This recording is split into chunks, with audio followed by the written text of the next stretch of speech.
بسم اللہ الرحمن الرحیم الحمد للہ وکفا وسلام علی عبادہ الذین اصطفى اما بعد اعوذ باللہ من الشیطان الرجیم بسم اللہ الرحمن الرحیم۔ عنوان تھا الفتویٰ فی عہد الصحابہ، صحابہ کرام کے دور میں فتویٰ اور اس کا وجود کیسے تھا، اور کون کون سے ایسے صحابہ کرام ہیں جنہوں نے فتوی دیے اور کنہوں نے زیادہ دیے کنہوں نے کم دیے۔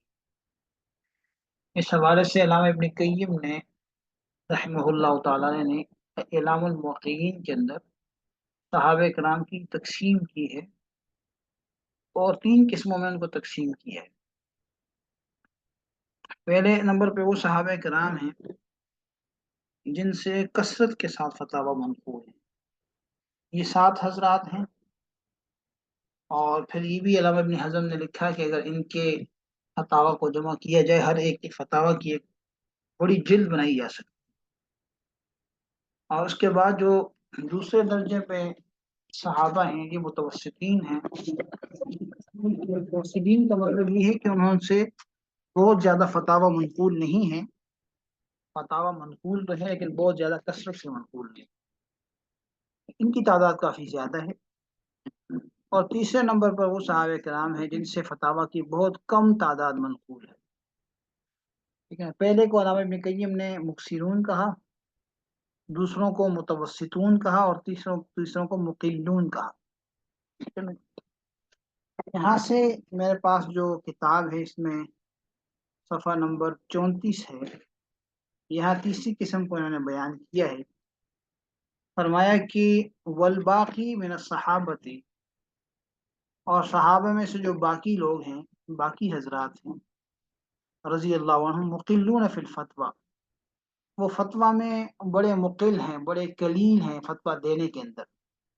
لا یروی عن واحد منہم، ان میں سے کسی سے بھی منقول نہیں ہے مگر الا المسألۃ والمسألتان، مگر ایک یا 2 مسئلے، وہ زیادت الیسیرۃ علی ذلک، یا اس پہ کوئی تھوڑے سے زیادہ فتویٰ، 2 4 5 فتوے بس، زیادہ نہیں ہے۔ وَيُمْكِنُ أَن يُجْمَعَ مِنْ فُتْيَا جَمِيعِهِمْ،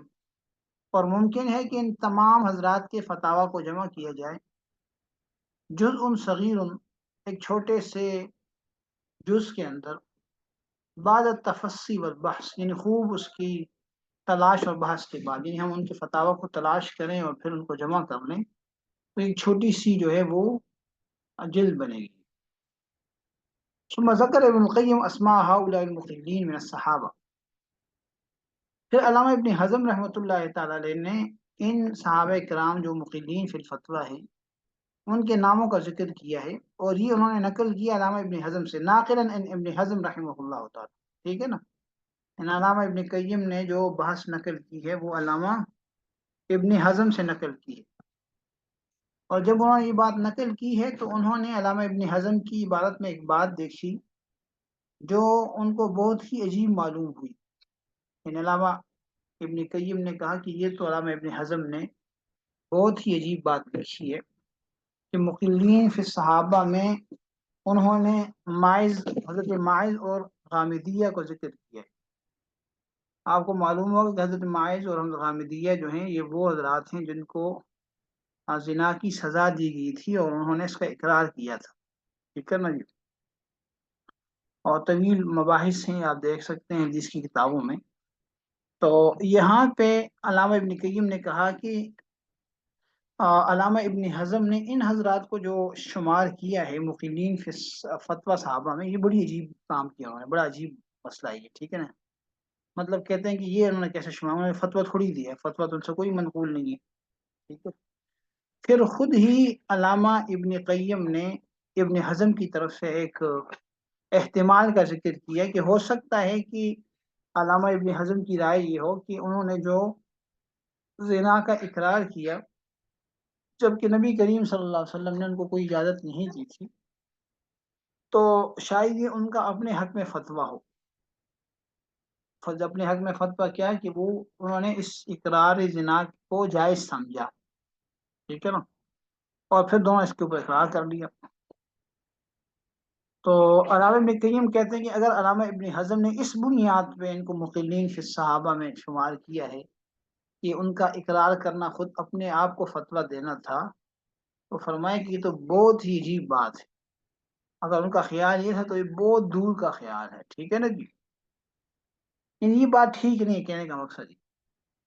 اور پھر ساتھ انہوں نے ایک اور توجیہ بھی کر دی کہ ہو سکتا ہے کہ علامہ ابن حزم کو ان حضرات کا کوئی فتویٰ معلوم ہو کہ انہوں نے کوئی فتویٰ دیا ہو اس کے علاوہ، ٹھیک ہے جی۔ تو بہرحال یہ فرماتے ہیں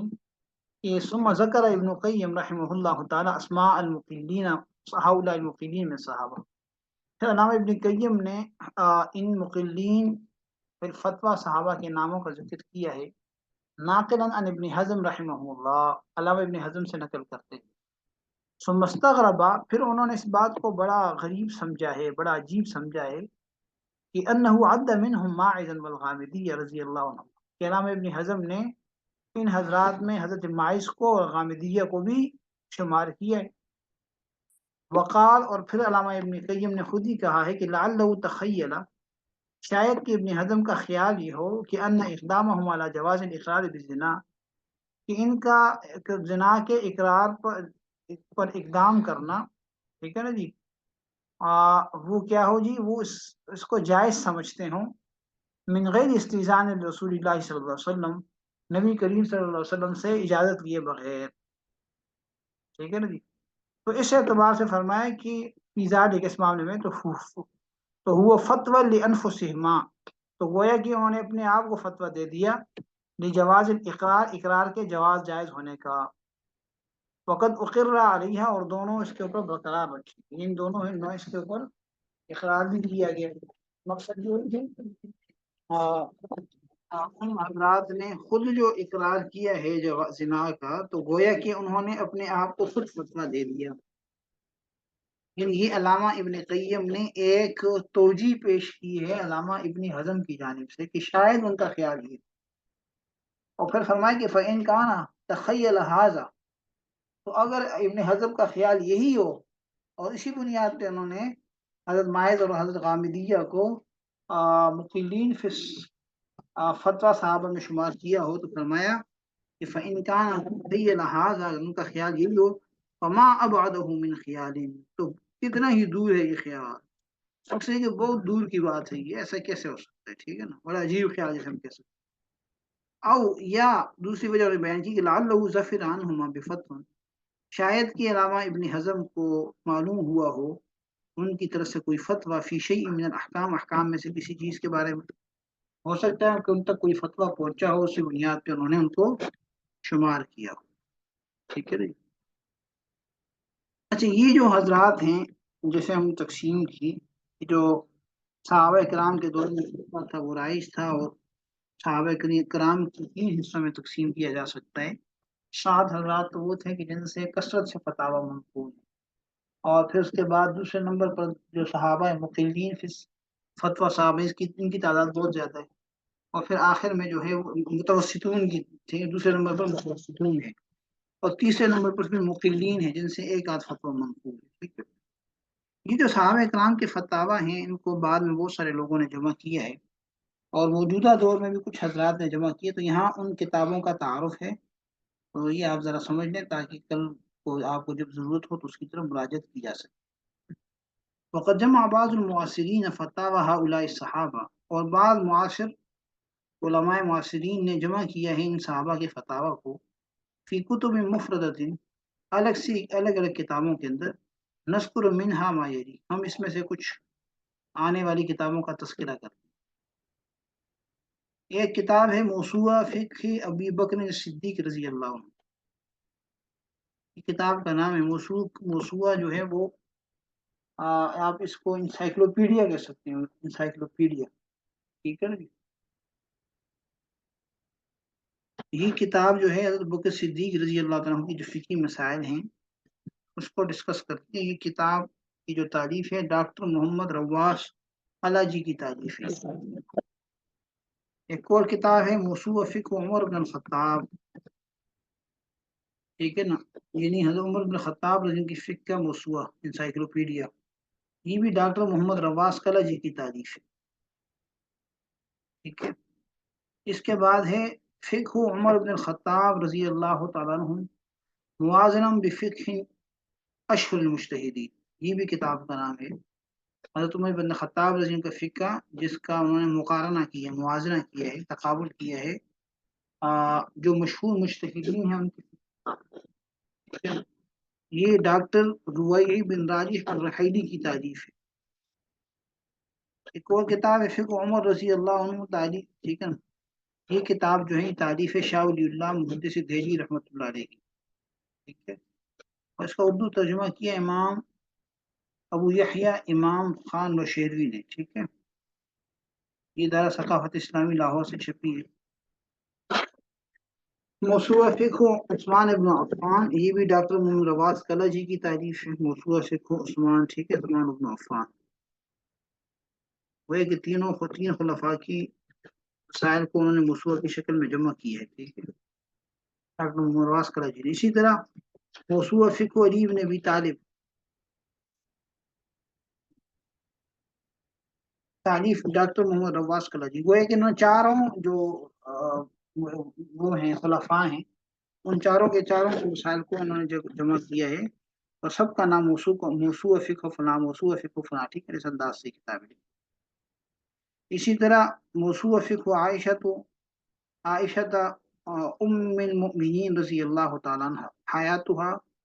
وفقہا. ٹھیک ہے، یہ بھی کتاب ہے.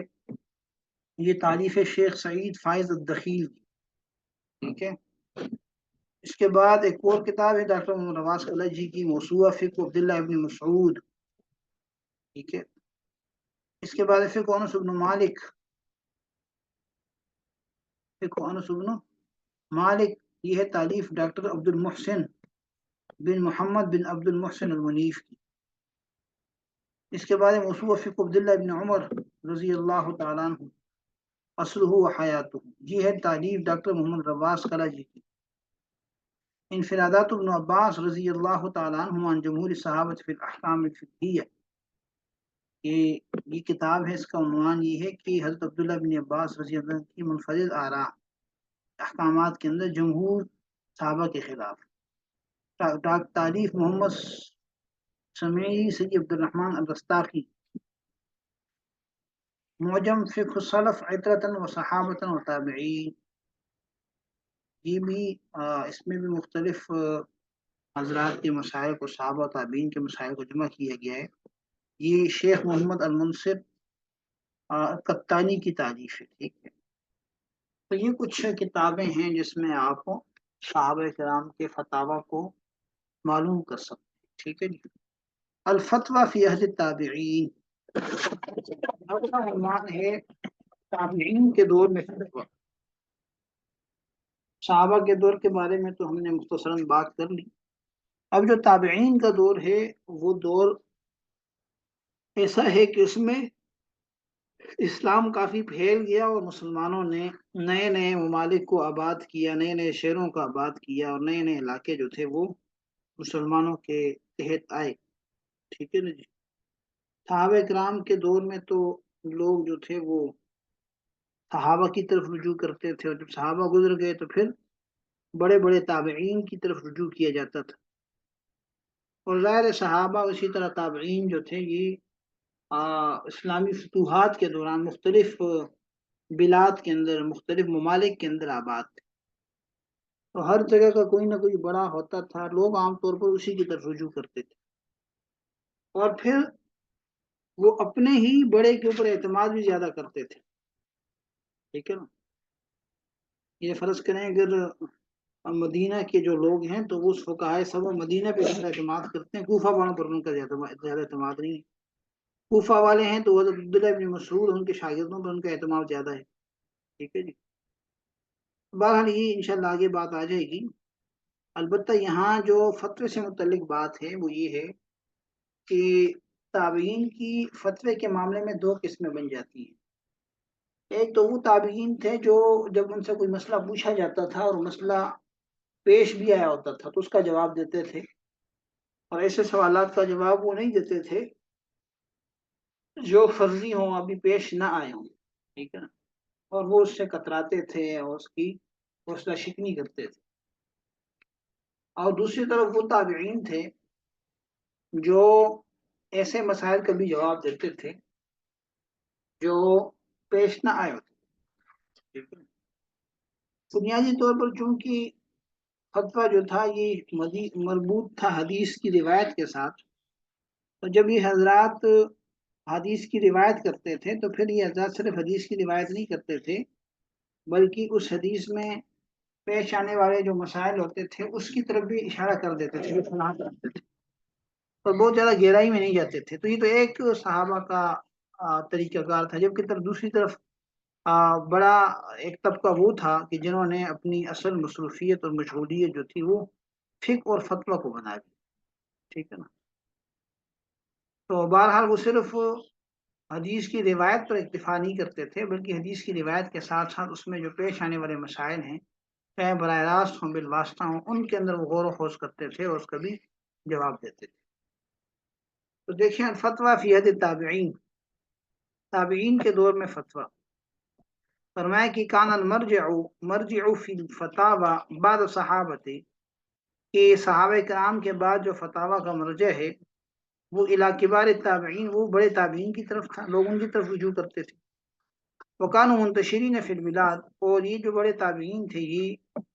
پھیلے ہوئے تھے ان ممالک کے اندر، ان شہروں میں، التی امرها المسلمون فی فتوحاتهم، جن کو مسلمانوں نے اپنی فتوحات کے دوران آباد کیا تھا۔ وقد عد العلامہ ابن قاسم فی اوائل اعلام الموقعین عددا عدیدا منہ، اور علامہ ابن قیم نے اعلام الموقعین کے شروع میں ان میں سے کچھ کی تعداد کا تذکرہ کیا ہے۔ کما ان کثیر من الحفاظ الفوا فی طبقاتہم، جیسا کہ بہت سارے حفاظ نے ان کے درجات کے اندر، طبقات کے اندر کتابیں لکھی، اجزاء ان و مجلدات۔ اجزاء کا معنی کوئی خاص جز، ایک جز، اور یہ چھوٹی کتاب اس کو کہہ سکتے ہیں، مجلدات کا معنی بڑی بڑی کتابیں لکھی، یعنی ان کے طبقات کو بیان کیا کہ بھئی بڑے تابعین کون سے، فلاں سن کے کون سے، فلاں سن کے کون سے۔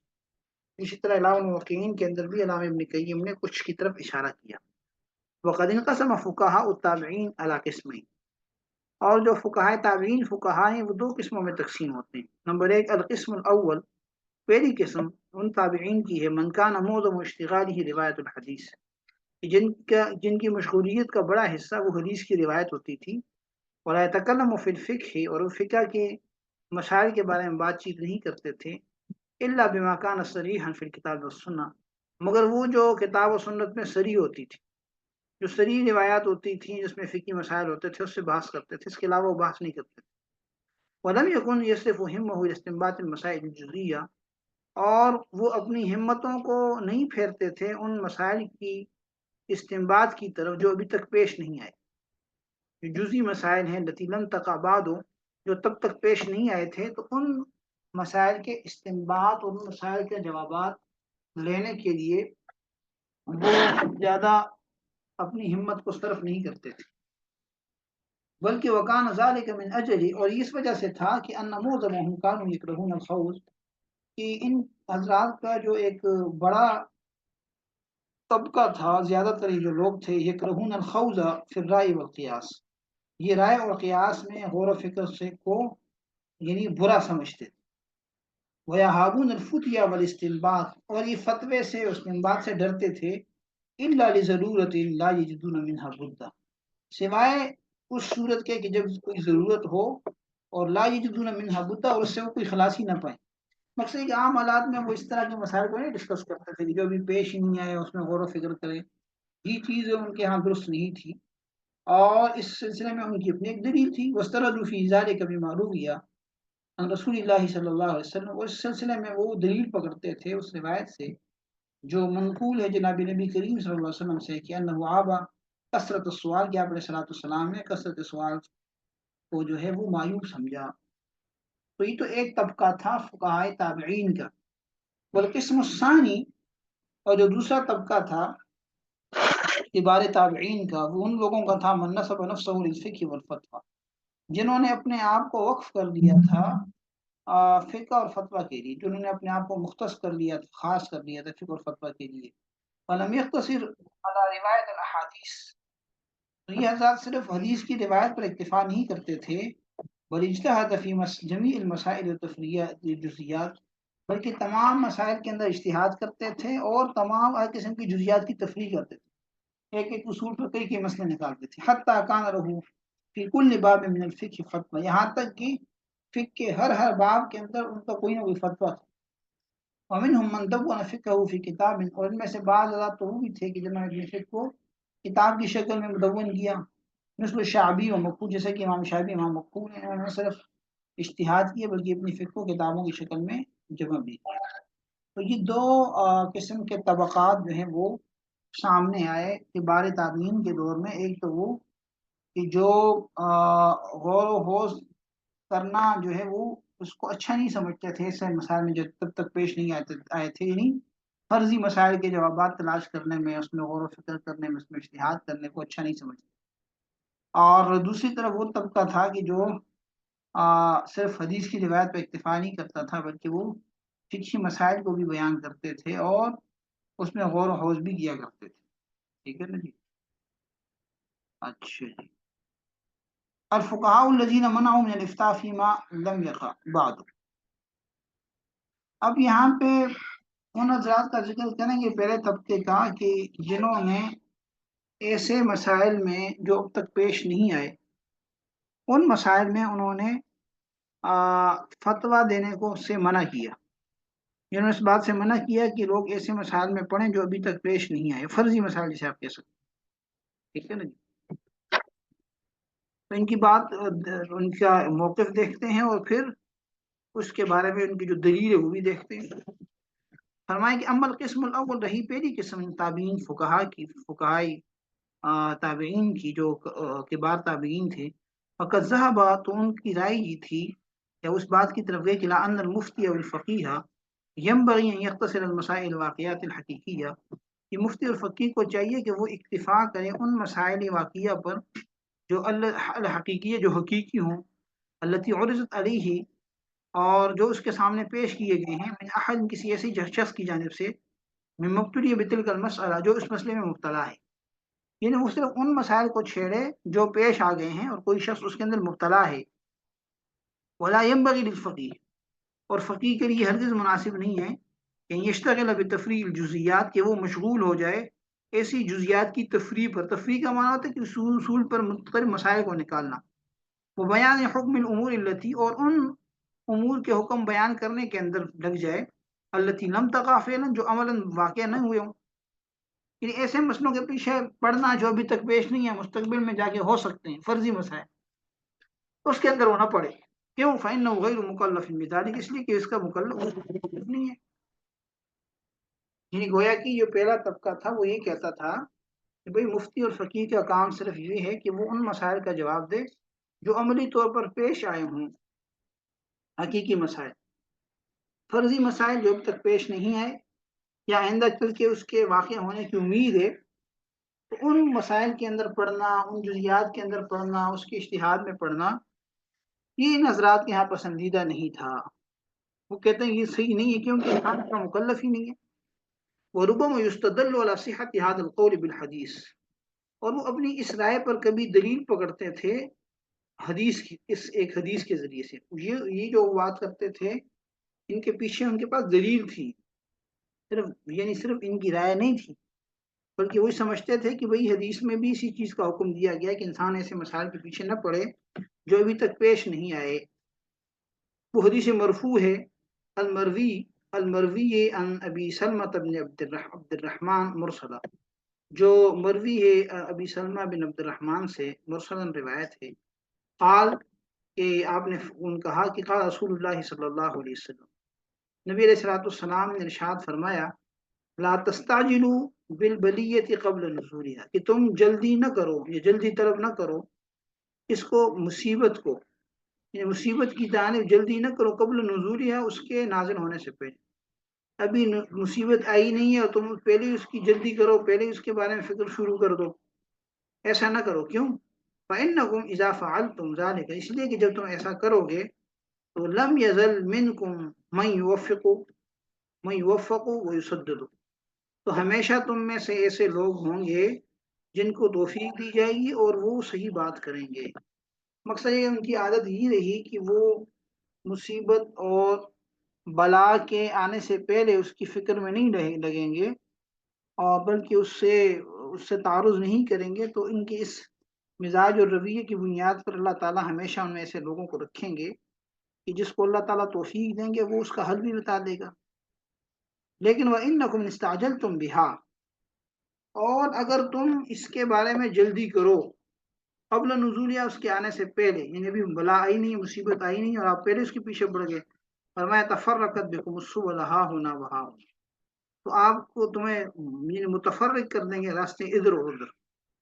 تو اشارہ عن یمینی و عن شمالی، اور آپ نے اپنے دائیں بائیں طرف اشارہ کیا، یعنی کیا ہو جائیں گے کہ تم لوگوں کے راستے متفرق ہو جائیں گے، کوئی ایک طرف چل پڑے گا، کوئی دوسری طرف چل پڑے گا۔ اخرجہ البیہقی فی المدخل، علامہ بیہقی نے اس کو مدخل میں ذکر کیا ہے۔ تو یہ ایک روایت ہے جس میں یہ کہا گیا ہے کہ جب تک مصیبت، تکلیف، پریشانی پیش نہیں آئی، ہاں جی، کوئی مسئلہ نیا پیش نہیں آیا، تب تک اس نئے مسئلے کے پیچھے پڑنا یہ اچھا رویہ نہیں ہے، بلکہ تم اس کے ساتھ تعارض نہ کرو، کیونکہ اگر تم تعارض نہیں کرو گے تو پھر اللہ تعالیٰ ہمیشہ تمہارے اندر کسی نہ کسی کو ایسا رکھیں گے جس کو اللہ توفیق دیں گے، وہ صحیح جواب دے دے گا۔ لیکن اگر تم جلدی کرو گے تو پھر کیا ہوگا، تمہارے ہو جائیں گے، کوئی دائیں چل پڑے گا، کوئی بائیں چل پڑے گا، ٹھیک ہے۔ اسی طرح ان کی ایک اور دلیل ہے، اخرج الدارمی فی مقدمۃ سننہ، اور امام دارمی نے اپنے سنن کے مقدمے میں روایت نقل کی ہے، وہب بن عمیر الجمحی قال، کہ وہب بن عمیر الجمحی نے فرمایا، قال رسول اللہ صلی اللہ علیہ وسلم، رسول اللہ صلی اللہ علیہ وسلم نے فرمایا، لا تعجلوا بالبریہ قبل نزولها، یہ بھی وہی روایت کہ تم بلیہ یعنی نئے پیش آنے والے مسئلے کی اس کے آنے سے پہلے، فَإِنَّكُمْ إِلَّا تَعْجَلُوا قَبْلَ نُزُولِهَا لَا تَعْجَلُوهَا قَبْلَ نُزُولِهَا، اس لیے کہ اگر تم جلدی نہیں کرو گے اس مسئلے کی جانب اس کے نازل ہونے سے پہلے، تو لا ينفق المسلمون، تو ہمیشہ مسلمان رہیں گے، وفیہم، اس حال میں کہ ان میں ہوگا، اذا ہی نزلت، کی جب وہ مصیبت نازل ہو، یعنی اگر مسلمان اسی طرح رہیں گے اور ان میں کوئی نہ کوئی ایسا شخص ہوگا کہ جب وہ واقعہ پیش آئے گا تو من ایسا شخص ہوگا، اذا قال، جب وہ بات کرے گا تو وفق، اس کو توفیق ملے گی، وہ سدد، اور اس کی تصدیق کی جائے گی، تصدیق کی جائے گی، وہ صحیح بات کرے گا، ٹھیک ہے نا۔ مقصد یہ کہ اگر مصیبت کی طرف جلدی نہیں کرو گے تو اللہ تعالیٰ تم میں کسی نہ کسی ایسے شخص کو باقی رکھیں گے جو اس مصیبت کا جواب بتا دے گا وقت آنے پر۔ لیکن وَإِنَّكُمْ إِن تَعْجَلُوهَا، اور اگر تم اس کی طرف جلدی کرو گے تو پھر کیا ہوگا، تختلف بکم الاہواء، پھر تمہاری خواہشات تمہیں مختلف کر دیں گی، تمہارے اندر اختلاف پیدا کر دے گی، وَتَأْخُذُوا هَكَذَا وَهَكَذَا، تو پھر تم پکڑو گے اس طرح اور اس طرح، یعنی مقصد یہ کہ تم ادھر ادھر لگ جاؤ گے، کوئی دائیں راستہ پکڑے گا، کوئی بائیں راستہ پکڑے گا، وہ اشارہ بین یدیہ وعن یمینہ وعن شمالہ، اور آپ نے اپنے سامنے دائیں اور بائیں اشارہ کیا کہ کوئی دائیں چل پڑے گا، کوئی بائیں چلے پڑے گا، کوئی سامنے چل پڑے گا، یعنی راستے مختلف ہو جائیں گے۔ تو مقصد یہ کہ اچھی چیز نہیں ہے اختلاف پیدا ہو جائے گا۔ وخرج الدارمی عن عدة من الصحابة والتابعين كراہیۃ الافتاء فيما لم يقع، اسی طرح علامہ دارمی نے بہت سارے صحابہ اور تابعین سے روایت نقل کی ہے فتویٰ کے مکروہ ہونے کی ایسے مسائل میں جو اب تک پیش نہیں آئے، ٹھیک ہے نا جی۔ وہ کہتے ہیں کہ فاخرج عن حماد بن زید بن قری، ایک روایت انہوں نے حماد بن زید بن قری سے روایت کی ہے، قال حدثني ابی، قال، وہ کہتے ہیں کہ مجھے میرے والد نے بتایا، انہوں نے فرمایا کہ جاء رجل یوما الى ابن عمر، ایک دن ایک آدمی حضرت عبداللہ ابن عمر کے پاس آیا، فسألہ عن شیء لا ادری ما هو، کہ انہوں نے کسی چیز کے بارے میں سوال کیا اور میں نہیں جانتا تھا کہ وہ چیز کیا ہے، تو فقال له ابن عمر، حضرت عبداللہ ابن عمر سے کہنے لگے، لا تسأل عما لم يكن، ایسی بات نہ پوچھو جو ابھی تک پیش نہیں آئی، کیوں، فإني سمعت عمر بن الخطاب، اس لیے کہ میں نے حضرت عمر بن خطاب کو یہ کہتے ہوئے سنا، یلعن من سأل عما لم يكن، کہ وہ لعنت فرما رہے تھے ایسے شخص پر جو ایسی بات پوچھے جو پیش نہیں آئی۔ مقصد ہے کہ ابھی مسئلہ پیش نہیں آیا، تم فرضی سوال کر رہے ہو، تو اس میں انہوں نے منع کر دیا اور فرمایا کہ حضرت عمر ایسی شخص پر لعنت فرماتے تھے۔ وعن الزہری قال، اسی طرح امام زہری سے روایت نقل کی، فرمایا، بلغنا ان زید بن ثابت الانصاری کان یقول اذا سئل عن الامر، ہم تک یہ بات پہنچی ہے کہ حضرت زید بن ثابت رضی اللہ تعالیٰ عنہ انصاری صحابی ہیں کہ جب ان سے کوئی سوال پوچھا جاتا تھا تو یہ کہا کرتے تھے کہ اکانا ہاذا، کیا یہ مسئلہ پیش آیا ہے؟ فَإِن قالوا نعم، اگر وہ کہتے کہ ہاں تو قد کان کی پیش آ چکا ہے، حدث به بالذی یعلم، تو وہ بتا دیتے تھے وہی بات جو اس کا ان کو علم ہوتا تھا، والذی یرا، اور جو ان کی رائے ہوتی تھی، وَإِن كانوا لم يكن، اور اگر لوگ کہتے کہ نہیں ابھی تک پیش نہیں آیا، قالا، تو وہ جواب دیتے تھے کہ فضروا حتی یکن، تو اس کو چھوڑ دو یہاں تک یہ ہو جائے، مطلب مسئلہ ہونے دو، جب ہوگا تو پھر جواب بتا دیں گے، ابھی کیا کریں۔ مقصد یہ ہے کہ بات کو ناپسند کیا کہ ایسا ابھی تک پیش نہیں آیا، کا جواب ہی نہیں دیتے تھے۔ وعن عامر قال، حضرت عامر سے روایت ہے، وہ کہتے ہیں کہ سئل عمار بن یاسر المسئلہ، حضرت عمار بن یاسر رضی اللہ تعالیٰ عنہ سے ایک مسئلہ پوچھا گیا، فقال، تو انہوں نے کہا کہ حل کان بھاذا بعد، کہ کیا یہ جو ہے اس کے بعد ہے، مقصد کہ مسئلہ پیش ہے کہ اس کے بعد پوچھ رہے ہو؟ قالوا لا، تو انہوں نے کہا کہ نہیں ابھی تک نہیں پیش نہیں ہے۔ قال، تو اس پہ فرمایا کہ دعونا حتی تکونا، ہمیں چھوڑ دو یہاں تک کہ وہ مسئلہ ہو جائے۔ فإن كانت، اگر وہ ہو جاتا ہے تو تجشمناها لكم، تو ہم تمہارے لیے اس کی مشقت اٹھائیں گے۔ تجشمنا کا معنی اشتہاد کریں گے، غور و فکر کریں گے تمہاری، پھر تمہیں مسئلہ بتا دیں گے۔ تو مقصد یہ کہ انہوں نے بھی منع کیا کہ ایسا سوال کیا جائے جو پیش نہیں آیا۔ اسی طرح طاؤس سے روایت ہے، کہتے ہیں کہ قال عمر علی المنبر، حضرت عمر رضی اللہ عنہ نے ممبر پر یہ فرمایا کہ احرج باللہ، اللہ کی قسم میں سختی کروں گا اس شخص پر، علی رجل سأل عما لم یکن، ایسے شخص پر جو ایسا سوال کرے جو پیش ہی نہیں ہے، فإن اللہ قد بین ما ہوا، اس لیے کہ اللہ تعالیٰ نے ساری وہ چیزیں بیان کر دی جو ہونے والی، تو ایسے سوالات نہ کریں جن کا کوئی وجود ہی نہیں ہے یا ابھی پیش نہیں ہے۔ وخرج الخطیب عن ابن عمر رضی اللہ تعالیٰ عنہ قال، اسی طرح خطیب بغدادی نے حضرت ابن عمر سے نقل کیا ہے کہ یا ایھا الناس، انہوں نے فرمایا کہ لوگوں، لا تسألوا عما لم یکن، تم مت پوچھو ایسی بات جو پیش نہیں آئی، فإن عمر کان یلعن، اس لیے کہ حضرت عمر لعنت فرمایا کرتے تھے، او یسب من سأل عما لم یکن، یا یہ کہا کہ وہ برا بلا کہتے تھے جو شخص ایسی بات پوچھے جو پیش نہ آئی ہو۔ واخرج یعنی شعبی الذی، ساری ہوئی ہے کہ جو مسئلہ پیش نہیں آیا اس پہ اگر کوئی سوال کرتا تھا تو اس کو برا سمجھتے۔ واخرج شعبی مسروق قال، امام شعبی نے مسروق کی روایت کی ہے کہ انہوں نے فرمایا قال تو ابی بن کعب عن شیء، میں نے حضرت عبداللہ بن ابی بن کعب سے کوئی مسئلہ پوچھا، فقال، تو انہوں نے پوچھا کیا کان بعد، کہ کیا یہ سوال اس کے بعد ہی مسئلہ پیش آ گیا؟ قلت لا، میں نے کہا کہ نہیں۔ قال، تو کہنے کہ فاجمنا، آپ ہمیں راحت دو، حتی یکون، یہاں تک یہ ہو جائے، یہ ہمیں معاف کر دو، جیسے اردو میں کہتے ہیں نا، جب تک مسئلہ ہو جائے۔ فإن کانا، جب وہ ہو جائے گا، فإذا کان، جب ہو جائے گا تو اجتہدنا لک رأینا، تو پھر ہم تمہارے لیے اپنی رائے سے اجتہاد کریں گے، ٹھیک ہے۔ واخرج عن موسیٰ بن علی انہ سأل ابن شہاب عن شیء، موسیٰ ابن علی سے روایت ہے کہ انہوں نے ابن شہاب سے کسی چیز کے بارے میں پوچھا، فقال ابن شہاب کہنے لگے ما سمعت فیہ بشیء،